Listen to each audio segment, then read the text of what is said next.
Welcome to Decode It, a podcast series helping understand more about computer technologies and its beginnings. I'm Ashley Griffin, involved in IT from the 1980s, first with the Atari ST, then on to computer networks in the early 1990s. So, on this week's podcast, I'm joined again by Christian Fund, and we're just going to have a quick chat about ISA slots and riser slots that were on the original motherboards and PCs. Hi, Christian, how are you? Not too bad, Ashley. And how are you doing today? Yeah, I'm good, thank you. Yeah. So you would have bumped into the riser slots, or I'm guessing on the PCs you were using in the business and engineering when you were there. hmm we Is had experience with them, yeah. what if memory serves, this would have been the early 90s, wasn't it? That sounds about right. They were what were the ISA slots? We used them for sound cards and network cards, I believe. That's pretty much all back then, wasn't it? Oh, Yes, actually, game port and on game ports and such. the game ports would have probably been on the sound card, wouldn't they?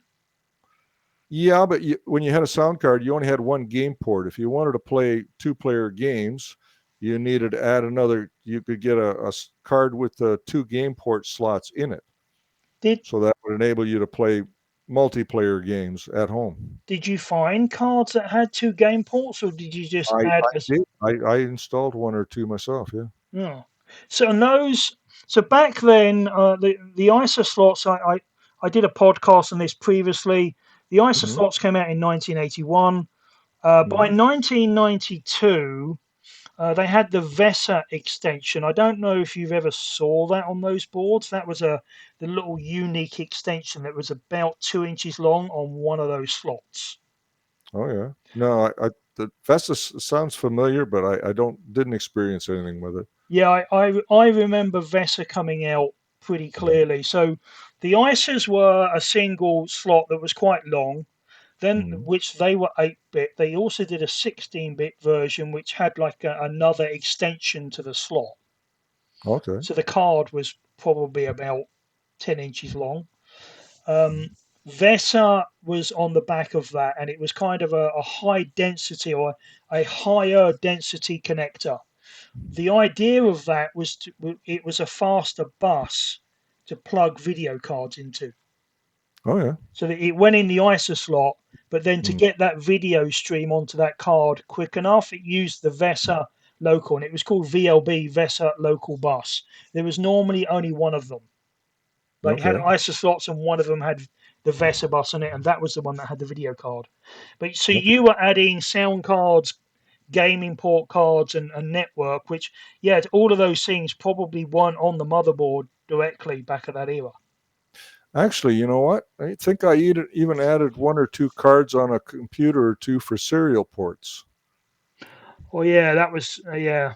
I did that. because those DB9 serial ports. I mean, if you wanted to put on a oh add-on hard drive or whatnot, you would communicate with those old PCI serial ports, the DB9 connectors, weren't they? Yeah, hard drive.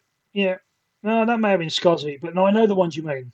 Yeah, because Yeah, they either came out with two serials or one serial and a parallel, yeah. which was the wider 25 pin version. Uh, Mm. yeah, they were. You generally had them because modems would Yeah. plug into them. Yeah, So but if you wanted to do more than just one modem, sometimes you had to put another card in for the other accessories. yes, yeah, Yeah. because USB wasn't out by then, so serial was or serial and parallel was the only way you could get another device or any devices into the system. True. Um, And I rem- parallel, you could actually, what do they call that? Daisy chaining. You could go from one parallel device to another, but that was always kind of a nightmare anyway, wasn't it? um, In theory, actually, it worked nice, but I think I only tried it once and had some issues with it. I probably was the king of doing that. In 1999, I had an external zip drive. Oh yeah, I remember those. Yeah, Yeah. this was parallel. Mm-hmm. It only had one parallel port on it, Right. or did it? No, I think it might have had two. I had a PC on the desk and I took a parallel cable, a Mm. 5 meter parallel cable. Oh. It was over half an inch thick. Mm. Ran it all the way down the floor to You be. for that. Sorry, what was that? I say you paid a pretty good penny for that. I bet special order somewhere. I was working in a company in Reading, England, or Reading, Berkshire, England. They had lots of modem cards, lots of cables. I found it in the store, and it was a 25 pin to a Mm. 36 pin Centronics connector. Oh yeah. Yeah, and it ran all the way down the floor, up the back to the filing cabinet, to the zip disk, and then it went from the zip disk to the printer. Oh yeah. It worked. Yeah. I remember my boss looking at me saying to me, "How'd you get that work?" Do you know that worked flawlessly for years? I remember reading somewhere that you could do up to what I, I'm going to throw out a number. I'm probably wrong. Like 20 or 24 devices in a line, in theory. I I don't know anybody that ever managed more than two. I don't remember the limit, but I did. I had a printer and a zip drive, and I Mm. could zip and print at the same time, and there was no speed loss either. Oh, nice. Well, that I could see. Mm. Now that worked quite well. Yes, you're right. You would normally have a card in there for the parallel or serial. That Mm. company I mentioned in 1999, I found cards there Mm. that had a special connector on them with a fan out cable that would go up to 32 COM ports. Um, to the, that card was the 16-bit ISA. Really? Yeah, it was a long card because it needed that data bus. Because you and apparently I did ask what they were using it for, and they said apparently that was the remote access card. They Oh had yeah. they had 32 modems on it. Hmm. You I know, and wonder much they slowed down when everybody was trying to access it with that type of card. well, I would need to do calculations. I don't know really much. I mean, you would only get 9600 baud on a modem. Mm. I don't think I have a document of it here from the last podcast. Oh yeah, no, these things were running. Oh no, that's PCI. You may have Mm. got to slow down. I don't I know would though, think. Well, because that's probably why they didn't have it installed. They probably took it out because it slowed down too much. Did they? no, they took it out because they got a load of people working from the office. Oh, Mm. and 99, I was the person putting the lease lines in the building, so I was doing lease lines between like Reading and Bristol, Oh yeah. which in Canada would be like between Toronto and Kitchener. Right. And that was a Okay. lease line, so that would put in the ISDN, the dedicated line. Mm. And you had a box either end that they would talk to each other. Mm. That's why they stopped using it because they kind of had internet and people were kind of working in the office then. Yeah. But yeah, those almost all of those cards were ISA. Oh. Did you ever go near PCI? Well, yeah. The first couple of video cards I installed were PCI before AGP. Oh, do you know what? I didn't cover AGP. No. Yeah, Well, I that's next. PCI is next in line anyway after ISA. AGP though wasn't that video Advanced, only? advanced graphic ports. It was just strictly for video. Yeah. That may be why. Because I Mm. did ISA, PCI, and PCIe. Yeah. No, I didn't. AGI, I forgot about AGP. Well, it was kind of a blip. PCI came in pretty quick afterwards. Well, PCI. Let me have a look here. PCI was 2003, Mm. and that's 22 years after the original ISA. Mm. What have I got? Oh, so they didn't. Oh, so yeah, here's funny. So 81 ISA came out. In Mm. 92, 11 years later, VESA came out, which was the extension to ISA for the video. And then 11 years after that, in 2003, PCI came out. And PCI, I remember, started at 100 to 133 megabytes per second. Mhm. Now, there was also a 64-bit version of that. There was an extended version that you only generally got on servers. I don't suppose you'd ever seen those. No, I didn't do any server work back then. When I first saw it, I had no idea what it was, but it turns out it's basically an extended PCI slot. Mhm. There weren't many cards you get for that. I think some of the SCSI cards had it because they wanted that throughput. Um, there wasn't many, and Mhm. also you generally could fit one of those cards in the shorter ports, and depending on what it did, it would sometimes work. Yeah. Then you probably, while at the company, I would think you never went near PCIe, did you? No, not at that time. I think we were still the computers that we had when I worked on them were pretty much AGP.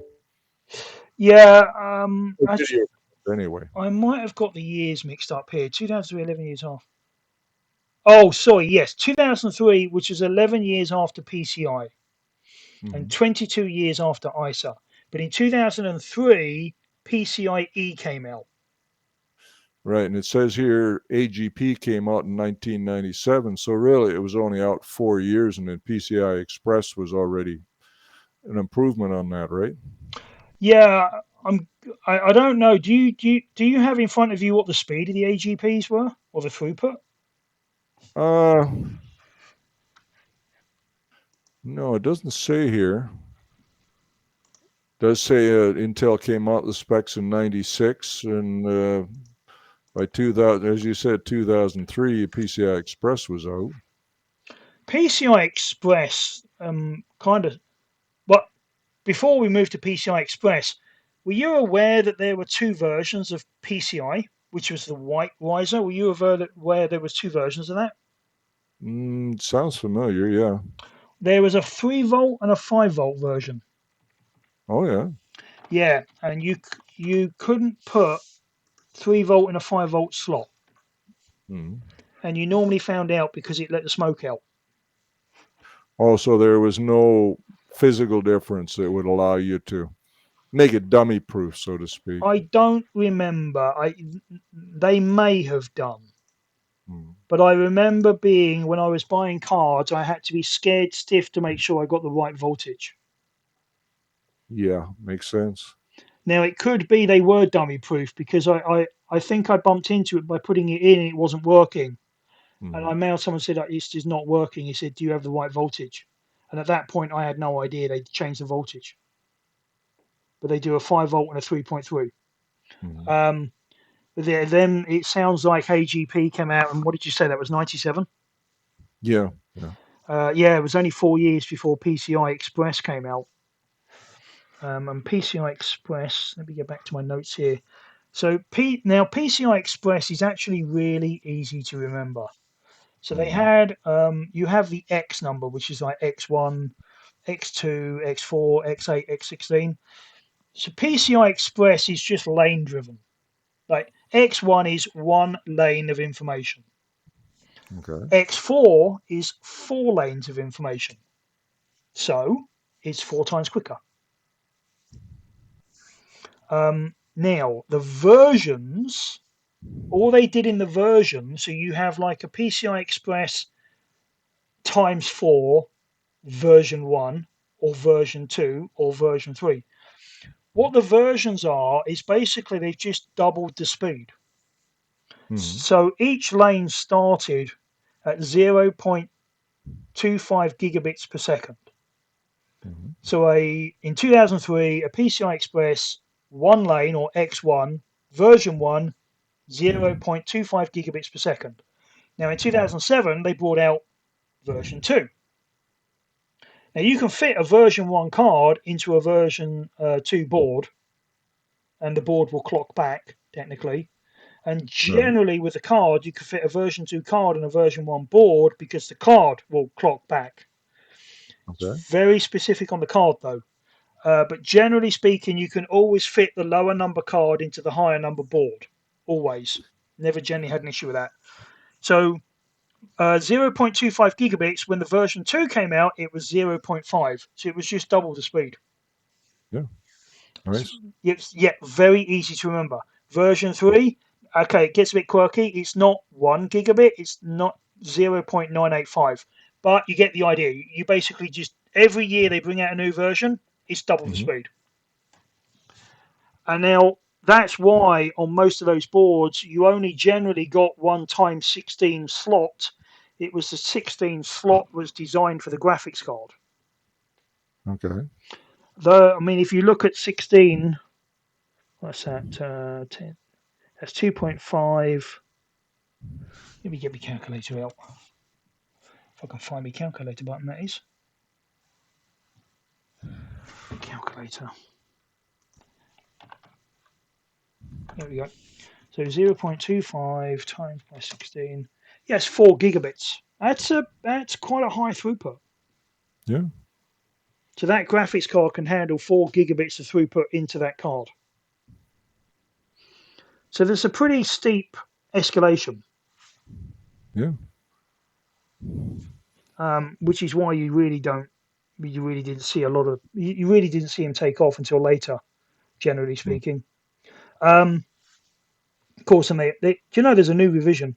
So they're on version 7 now, and in Oh, is 20, that right? yeah, It never stops. It's hard to keep up, isn't it? well, version 7's this year. Version 8 is scheduled for 2028. And people talk about when they're building computers, when they build their own computer, they try to go beyond what they need to future proof themselves. You can't future proof. Only maybe 6 months or whatever. You just can't always be on the edge, right? We had we were selling workstations, which I know you'd seen those square ones. We got that about a foot long. Hmm. That's kind of funny because the first version we got, the version 12s, or Hmm. what I call version 12, they actually had a version for PCIe bus in them. Well, they came out of the version 13 then, the 13th generation. They were a version 5 bus. And I had someone that wanted to buy one. And he said, "Oh, I want a version 5." I'm like, "Well, I get that." I said, "But the graphics card you're putting in it's not even anywhere near the capacity of that version 4." So say a year or two when you get the newer card, then you'll have to upgrade and throw the old one away. Well, no, I was coming at him that even the graphics card that he wants to buy in a year will probably still fit the version 4 because the Right. graphics card he's putting in the version 4 is nowhere near the speed capacity of that version 4 anyway. Right. The version 5 system was a lot more expensive. Hmm. And like you said, like it was unreasonably expensive because it was brand new. Hmm. So I said, I don't know that I'd pay the money on that. I would just get a version 4, get a bigger graphics card next year, and it will still fit the version 4 and it will run fine. And the throughput's still good.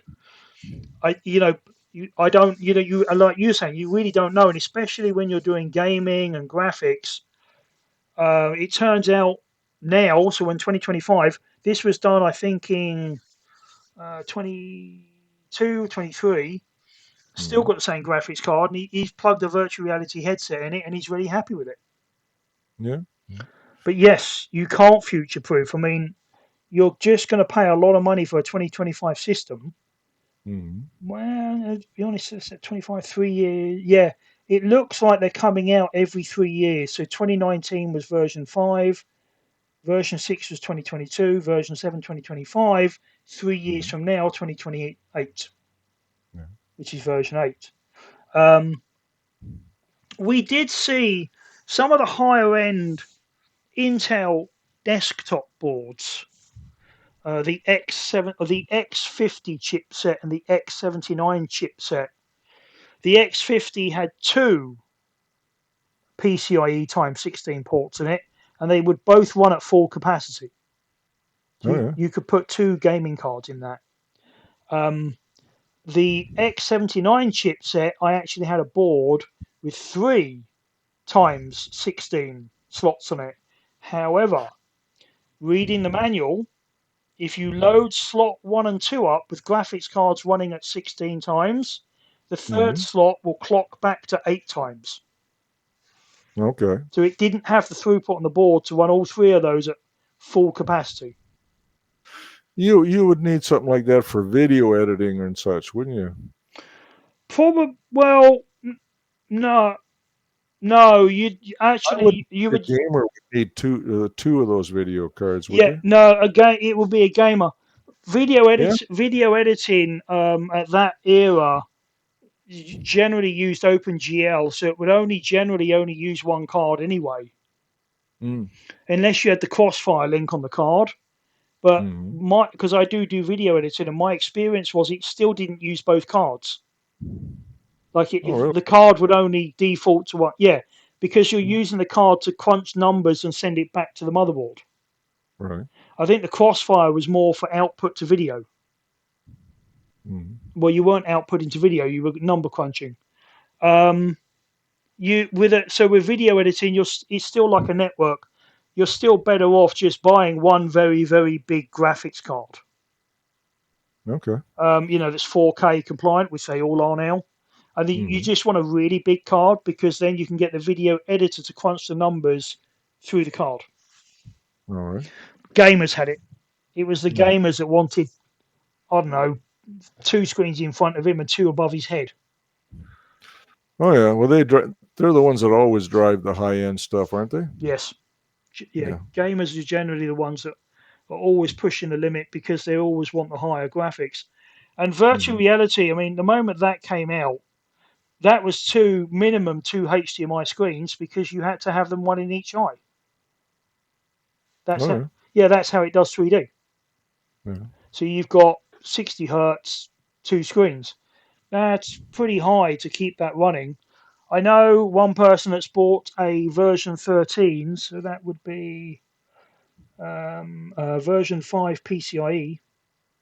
Oh, it's only got one riser on that. He's got an NVIDIA card in that. It does virtual reality, and he's really happy with it. Yeah. Yeah, it runs really well.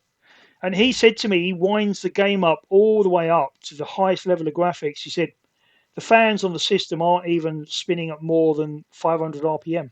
Oh yeah. Now he really enjoys it. He really likes it. I've got one Right. as well. My one's an older one. I thought I had a newer generation. My one's the older generation, the version 4 bus on it. But Mm. again, I'm not really playing games, Mm. so it really doesn't worry me. And the graphics card I've got in it is not getting anywhere near the bus speed of the version 4. Mm. So I'd be very happy taking that graphics card out and putting the graphics card in. ISA, it was interesting. So you must have seen board. Did any of your boards have? No, they wouldn't have had. Did they have ISA and PCI? Because that would have been 92. Yeah. Yes. Yeah. They did have. Yeah. So, and you would have probably only had one or two PCI risers on the board. One maybe. That was a Yeah. white port normally. Yeah. I think the most of the computers I touched, you they barely have three slots total. Oh, so You know, they either one or two ISAs. I think you're usually one ISA and two PCIs, wouldn't it? Is that more common? Does that sound right? it was in the later year. Yeah. In the early years, they put one PCI on because it was kind of the new fad. In Mm. the later years, they put an ISO on just for backwards compatibility, Yeah. and it was normally the longer 16-bit one. Yeah. They started with a short 8-bit, and then every single one was a longer 16-bit because the Right. 16-bit would take both 8-bit and 16-bit cards. There wasn't many cards. Well, yeah, I don't know. We're going back quite a while. I know some of the SCSI cards I had were 8-bit. Mm. Most of the PCI cards I had were short, so they were 32-bit. Mm. I don't. I think I only bumped into one card PCI that was 64-bit, and that was known as PCI-X or PCI minus X. Express. Yeah. Was that PCI Express? What they call that? No, PCI Express is PCI-E, Okay. but the server version of PCI was PCI-X, and I believe it stood for extended. Oh So yeah. it was just an extended connector on the back of the PCI, Oh yeah. like Vesa Local. The AGP, that wasn't that a extension to ISA. No, it came out after PCI. Was it? So it was a port by itself. Yeah. Oh, okay. Yeah, we're going back like, I don't know, 20, 30 years, 25 years. Of course, if I do it, oh, here we go. Oh, I'm just looking it up now. I'm trying to look it up. Transport others. Advanced graphic adapter. Um, yeah, I didn't really do a lot with AGP. I think I did some. It wasn't a lot though. I think by the time I got to it, a lot of the graphics cards were PCI using that classic S3 chipset, Yeah. which the drivers generally worked and everything. Do you remember what graphics card you were installing on those systems? What make? Oh yeah, GeForce. Oh, oh, okay. So they were all NVIDIA. Oh yeah, yeah. I got one in my hand right now. It's from XFX. It's a GeForce 8400 GS with 512 megs and 450 megahertz core. Yeah, it's authorized by NVIDIA. I know we probably should touch on it. Drivers, Oh yeah. like the world of pain that you'd have with drivers for these things. How Um, far back are we talking about? Are we talking AGP or even earlier? no, earlier I didn't really get a lot of issues. Not even with the ISO cards? No, unless the card was broken. I can remember a few instances where, well, modems, for example, sometimes they would just go out on you and it would turn out that something would screw up on the drivers on the I ISO card. Yeah. I never had that issue, but no, I do. Not, I do remember the system losing the COM port. yeah. I'm talking about the old dial up modems, right? Yeah, yeah, Okay. yeah, yeah. No, I remember it losing the COM port. Yeah, I probably did have to play around with drivers. I'm Mhm. guessing it didn't. It wasn't painful enough that it's inground a memory into my head. Oh, some of mine were. Well, No, now that I think of it. yeah, I can believe that. Um, I think we're going back to the era though, and ISA where you had the IRQ issue as well. Hmm. Which did you ever have to deal with that? IRQ. No, I don't think so. That was the interrupt. So if you Hmm. put a card in and you had it on like IRQ4 and your graphics card happened to be using that, the system wouldn't boot. No, I think I'd remember that one. Yeah, Yeah. no, I don't remember that. Now I and they were jumpers. Like it started out as a jumper on the board. Oh yeah. Then they were automatic. So as it turned on, I remember that like the graphics card had to be first. You know, you couldn't just put the graphics card in any port. It had to be Right. the first one because that was the one the IRQs were the lowest on and that type of stuff. Yeah, IRQ stands for the interrupt level. right. Um, now PCIe actually fixed that. Hmm. Like it basically they changed the way the bus worked. So all the bus now was just one continuous bus, Right. and you just had ports tapping into that same bus, Hmm. which is why you can only get a certain amount of speed to the actual bus. So you're very limited. So it wouldn't be any good building a system and putting in, 7 SCSI cards No, I guess not. because I mean, you're just going to overload that bus is going to be running continually. Yeah. Um, I may do a podcast at some time to do with the SATA connectors because that will go on about bus speeds and speeds. Yeah, I don't see boards did go from ISA, they had VESA, then AGP. On Mhm. board as well. Then we had PCIe, or sorry, Mm. PCI. Now they moved from PCI all the way over just to PCIe, which is the Express. Some of Mm. the server boards still do have PCI. In fact, most server boards still have them. Oh yeah. Yeah, just for backwards compatibility, Hmm. so you can plug something in. The later server boards now, the generation now, they generally don't. They're all PCIe. So the jumpers on, I remember jumpers more on hard drives than on the motherboard. What jumper? So you just had to set the jumper pins for the IRQ just for video to choose whether video card or whatever else came in first on that slot. The jumper normally was on the card, and you had to set it to say IRQ4, and it wasn't always video. It could have been COM ports, but you Oh had yeah. to make sure that any other card in there wasn't using IRQ4. Okay, so you had to set the jumpers on the cards that went on the motherboard. Yeah. Okay. Now that part I don't remember ever having to get into. Probably by the time you got to it, it was all automatic. So I it would assign the IRQ automatically. yeah. IRQ still exists in Windows 11. Does it? I don't think I've even seen it except in properties over back in Windows 98 and Windows NT. When you look in the Mm. properties of different things. Oh, I've seen it in here, and I can't remember where. Mm, Probably it'll be a bit too long on this mm, particular podcast to find that. But while we're talking, I'm having a root around the mm, control panel as we speak. But I have seen it, and I'm sure I've seen it in the networking area. mm. Yeah, IRQs were manual. That was early. Yeah, Then they went to automatic, and that was a big update because I remember we didn't have to worry about them. that's probably my getting into my timeline then. Yeah, you basically put the card in, and the card worked effectively. Yeah, pretty much. Yeah. There you go. So we're on PCIe. I haven't really seen systems now with anything other than PCIe in them. Yeah. Um, some servers will have PCI. Hmm. Rare, pretty rare now, because servers are small and most servers are bespoke. Like if we get a NAS in, that's just PCIe, Yeah. and then you can just put almost any video card you want in there because they will always almost clock back. Hmm.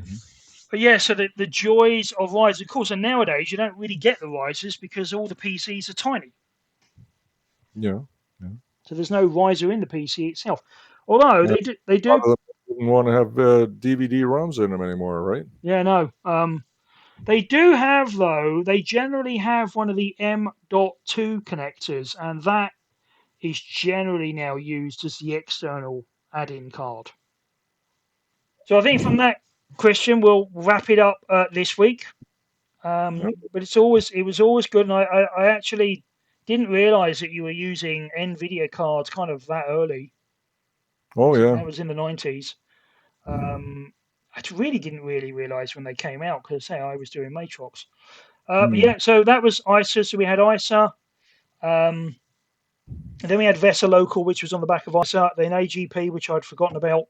Then we Hmm. had PCI. PCIX was an extension of PCI, and now you've got PCIe, All which right. you got the how many they are X1, X2, X3, X4, and then you have the versions: version 1, version 2, version 3, and they're up to 7 now, and I think they're coming out with an 8 in 2028. So that'll be, and as you said, you're never ever going to be able to be cutting edge. You'll only ever be cutting edge for about well, technically 3 years. Because Yeah, if you I bought, I think 6 months would be impressive actually, but and then for all the money you spend, you if you really want to be cutting edge, following year you're going to be upgrading some of the components right away anyway. well, if you bought a version 7 today, this year, that will be good until 2028. Oh yeah, but by then you'll want to put a different processor in your computer. Yeah. Well, as soon as one becomes available, and it will. Well, assuming you can do that, I mean, most of these systems now, the processors are soldered on board. So Yeah, but you can still build your own systems, yeah, right? They if still yes, sell enough components. yeah, if you're building your own, yes, but I mean, technically, yeah, you've got a good point there. I don't know what the leverage of CPUs are going as. Well, it's been I good. don't know. A lot of gamers would rather build their own simply because they like to keep upgrading every 6 months, right? Yeah, that opportunity to always spend money and make it better is Oh, something absolutely. something Who to needs a car or a cell phone? Keep buying the components. yeah, just keep buying the components and keep increasing the speed in it. Yeah, Christian, it's been good catching up again on the ISA board risers. We'll have to do this again at some point on another subject. sounds good. All right, I'll be interested. I will speak to you soon. All right. Take care, Ashley. All right, see you soon. Bye. Thank you for spending some time with me. Subscribe to see more in the Decode It series.